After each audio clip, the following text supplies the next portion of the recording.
So hi, welcome to Noise Podcast. I'm Shane.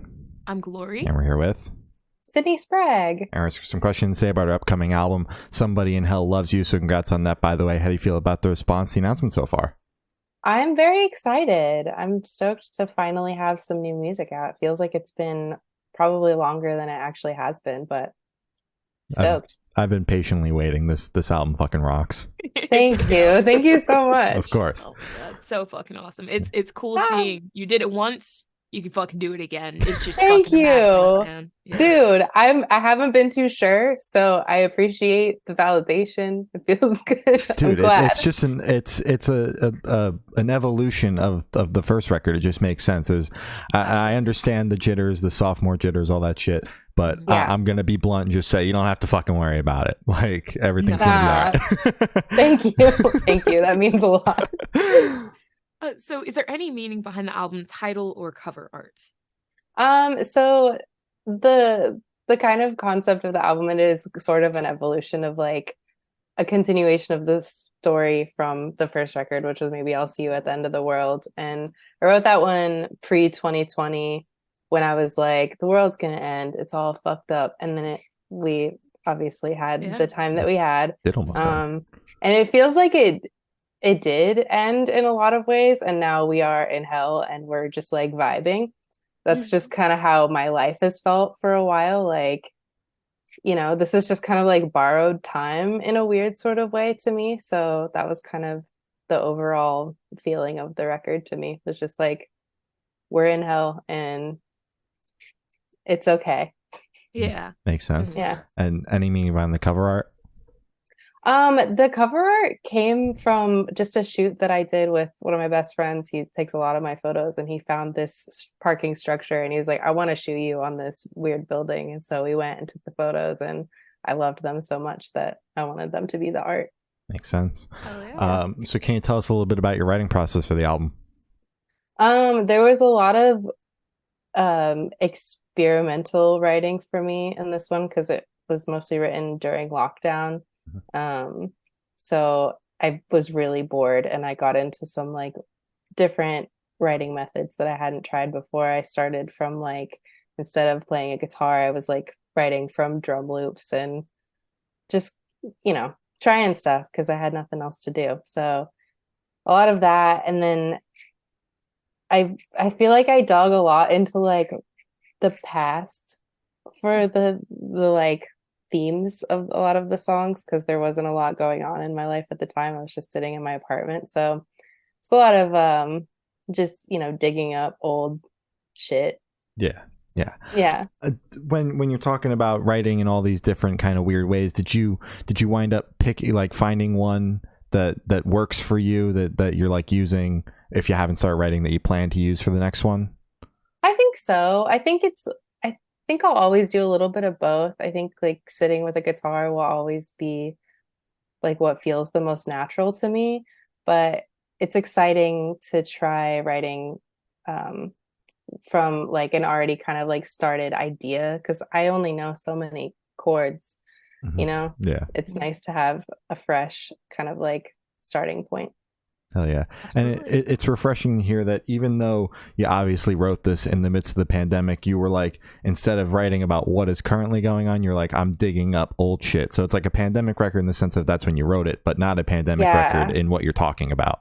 I didn't want to talk about it. It was Yeah. like too sad at that point, and I felt like I had kind of weirdly already like processed through a lot of those feelings before it happened. So I was like, I just kind of want to have fun with writing. Yeah. Hell yeah. So what song off this album took longest to write, and which one is your personal favorite? I think Sketching Lessons took the longest to write, because it changed so many times. We like rewrote it and reproduced it so many times. My favorite is the first song on the record. It's called If I'm Honest. It's the first part of it that I came up with was this like the melody that starts the song. It's like a guitar riff now, but originally I heard it as like a horn section. I just had this idea for this like big, crazy, like kind of ska horn part. Yeah. And then that was vetoed pretty quickly, but I was like, we could definitely turn this into a riff of some kind. So I really love that part, and I love the song. I feel like a big horns part just open up the record though. That's just a statement. Dude, that's what I said. Nobody else liked it. So What the maybe hell? LP3. Yeah. Yeah. LP3, you'll I'll finally get my horns moment. Yeah. Damn. So how'd the track list for the album come about? Did you write the opener be the opener, close be a closer, just shuffle around and see what fits? What was that process like? Yeah, it was definitely a trying out a million different versions of it and seeing how it worked out. It's always my least favorite part of making a record is trying to make it flow right, because I'm so all over the place. There's like a lot of different vibes going on. So yeah, fair enough. Yeah. So the opener on the album now, was that like when you were writing it, you weren't thinking opener? Because like obviously in your mind you had this big horn section, which in my head with the rest of what you write just makes sense as an opener. Yeah. I think once I started to like conceptualize the album, it became very obvious. But when I wrote it, I wasn't like, this is an opening song. Okay. All right. Gotcha. Yeah. Makes sense. So you kind of already went into it a little bit earlier, but if you want to, you could go a bit more in depth. Would you be able to tell us where your headspace is at while you're creating this record? I was definitely trying not to wallow, like intentionally trying not to be too sad. So I think I was just kind of trying to like exercise writing as something that could be fun for me instead of like always an outlet for like the darkest parts of my brain. Yeah. And did that like create any sort of challenge for you when you were writing? Yeah, I think it's hard for me sometimes to not feel cheesy when I'm not just like vomiting sadness. Like it's not that it's not authentic. I still feel like the songs are very much like from my perspective, like stories about my life. But I think being more intentional with it was a little bit challenging for me. That makes sense. All right. So how do you recommend your fans to listen to this album for the first time? Should do in the car with friends, and dark with headphones on? Is a workout album, party album? What do you personally recommend? I feel like it might be a party album. There's definitely parts of it that are not, but I think it's a little bit more social of an experience. It's like it could be dancey at moments, which is crazy to say, but yeah. Okay. All Hell right. yeah. Party. Fuck yeah. Let's Fuck fucking yeah. go. Yeah. Exactly. Yeah. Hell yeah. I would have to say so. I mean, there's definitely a lot more songs on here that are a little bit faster than the first album. First album was a little bit more of a vibe. Like I went into it, I read the track list first. I was like, God damn it, Jane is going to be a fucking like a rager. It is. It's my favorite song on the record. Shit goes hard. Thank you. Thank you so much. Yeah. That one's really funny. That one's about this argument that I overheard through a wall one time. It was on Valentine's Day, and I think it was in like 2008 or 9. It was like a long time ago, but I still think about it a lot because he was screaming at his girlfriend and they were both super wasted. And he was like, I just wanted to dance on Valentine's Day. And I think of him often. He just wanted to dance. Yeah. I hope you got to dance eventually. Yeah, I hope so too. Yeah. So I know you mentioned that like a lot of these songs are from your past because you didn't want to write about the pandemic. So are they all kind of like from memories that long ago? 2008, it's a long ass time. Not all of them. That one's the furthest stretch. There's definitely like a handful of songs that were more present, but yeah, I think it's maybe like half and half. Okay. Gotcha.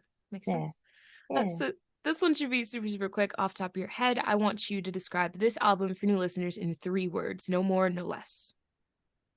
Heavy, dancey, and sarcastic. Okay. Right. I don't know. Yeah. No. Yeah, that's good. That wasn't a judging. Okay. That was oh fuck yeah. Okay. It was a trying to understand what you were saying. Okay. Yeah. Same. So in that same train of thought, is there a certain feeling or emotion you want listeners to have going through the album? I think excitement. Can you elaborate? Do you want to? Yeah.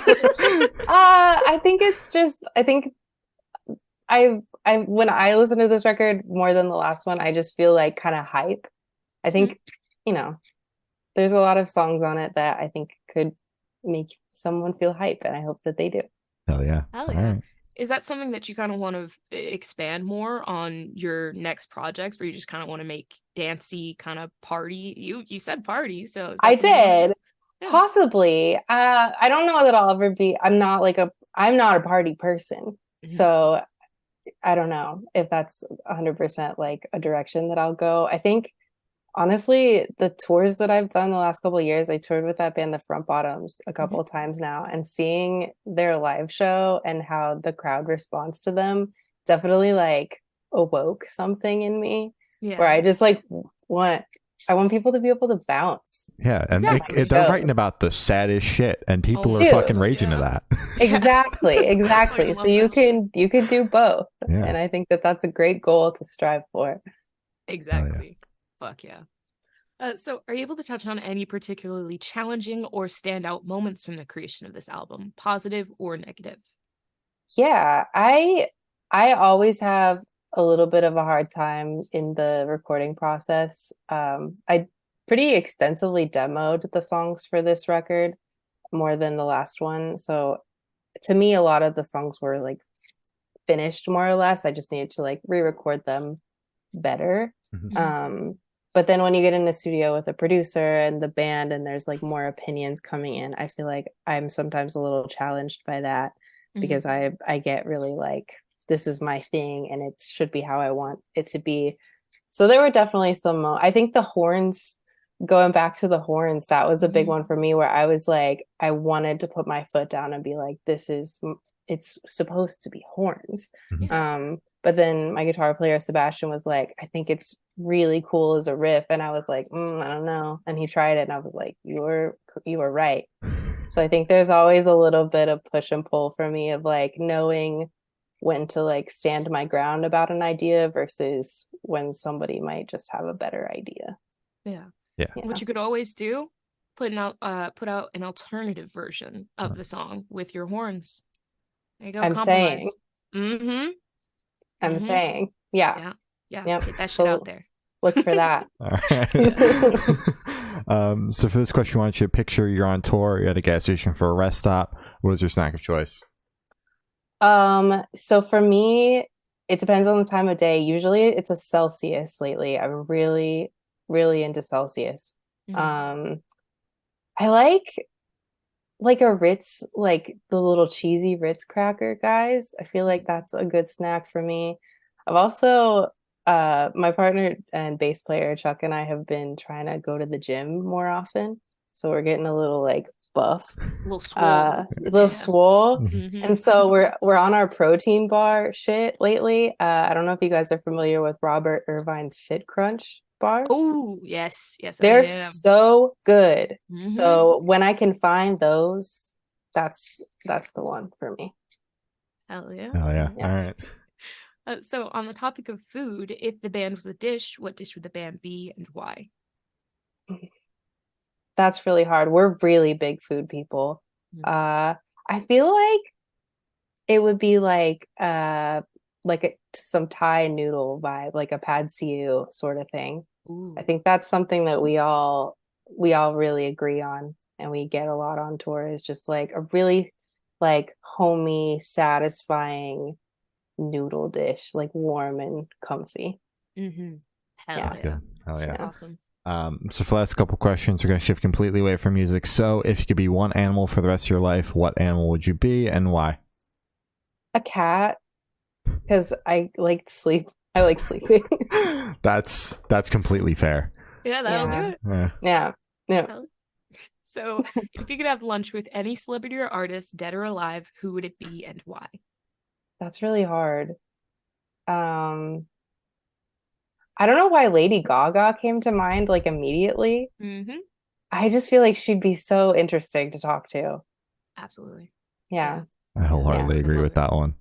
Yeah. For this last question, boom, you're on desert island. You can bring one movie, one album, and one person. Who and what are you bringing? Okay. The movie. Oh, I really love Oh Brother, Where Art Thou? That's like my favorite movie ever. I've seen it too many times already, so that's maybe a bad choice, but feel like that one's just always good. Um, for an album, I think it'd have to be Transatlanticism by Death Cab for Cutie, and then person would be Chuck, my partner. Sounds That has good. to be him. Yeah. So as I said, that's all the questions you have today. Is there anything that you would like to plug? My album is coming out September 15th, and then I'm doing my first ever headline tour in November. Yay! Very excited. Coming all around the US, so come see me. Oh yeah. All right. Well, thank you for sound. It's been Sydney Sprague, and we have been the Good Noise Podcast.